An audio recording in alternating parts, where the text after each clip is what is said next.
Joe was a very personable man, someone that you felt attached to very quickly. He was very witty, very smart, humble, but a little on the sarcastic side, but that was part of his charm. We ended up at a cardiologist, and he was diagnosed with congestive heart failure, but he was doing well. I mean, he was on medication. He was very good about taking his medication. He was always that guy. So he ended up in the hospital, and from Centennial to Vanderbilt to from that day, about 40 some days later, we were in the running for a VAD.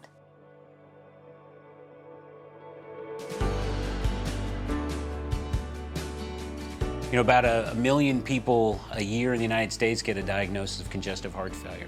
And the vast majority of these folks can be managed medically. And unfortunately, there are a select few, a group of patients that are really unmanageable medically. So these are patients that come to see us, and particularly my team, because we have a number of tools that have emerged from a long series of experiments that started in the 60s and 70s have now emerged as a real therapy now. And what we're talking about are left ventricular assist devices. So these are devices, they're piggyback devices. They don't replace the heart, but they're essentially piggyback to your native heart. They assist the heart. That's why they're called left ventricular assist devices. And these devices are remarkable things because they really take someone who is debilitated, who is potentially not going to be here in days and weeks, and allows them to, number one, to be alive, but number two, to be able to really enjoy the things that make life enjoyable. That is, they're able to spend time with their family, they're able to participate in daily activities.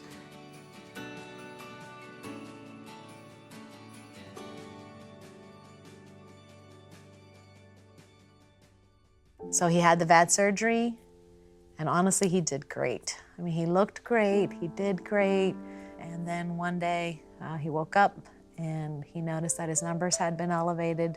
They told us that he had developed a blood clot in his VAD, and they tried to break it using medications, but the medications weren't working. In fact, his numbers kept getting higher and higher, and they actually got to a place where the doctors had never seen a number so high.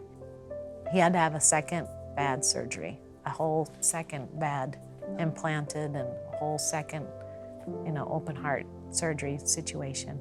And he came out of that and he, was doing pretty well. We had hope and the doctors had hope because he was such a strong person.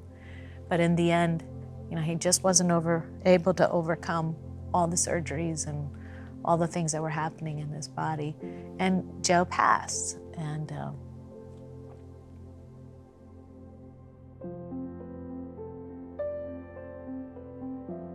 as I was walking down the halls, you couldn't help but notice the contrast between our room and some of the other patients' rooms that we saw. And the big difference that I could see was where was the family? Where were the friends? And I found out that most of the other patients, that we were very unique in the fact that we lived in Nashville, so our friends and family were able to come visit, where theirs were not.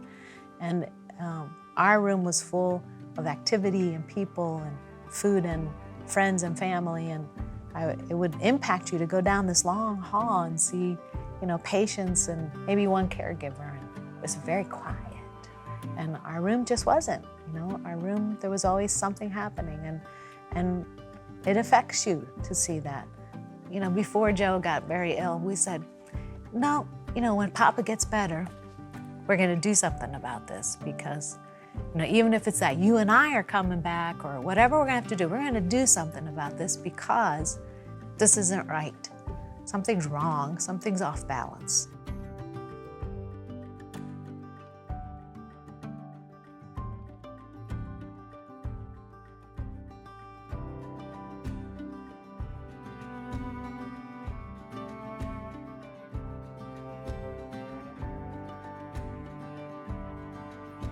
He stayed in the hospital for 3 or 4 weeks after the surgery. And then we stayed in Nashville for another month and a half afterwards.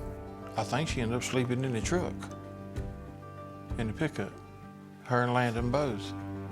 We take care of patients from a really broad geographic area. That means that many of these patients are far away from home, and they're going to be living close to the medical center where they're going to have access to plenty of medical care, but it creates a huge gap, and that gap is in the practical needs. The needs for the living day to day away from home that includes gas and lodging, food, and the general comforts that we would normally associate with home, and recovering from big operations. We force patients to move out of that space, and that creates a real need.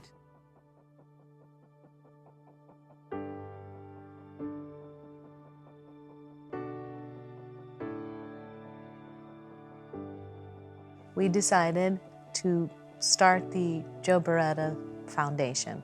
And the purpose of the Joe Beretta Foundation is to meet the practical, non-medical needs of families and patients going through advanced heart failure. We decided to make our main emphasis the Papa Joe House, which will bring rest, hope, and peace to families, things that we learned were so necessary through our journey and found out that not every family gets a chance to have. So we hope you'll join us and bring these things to these families.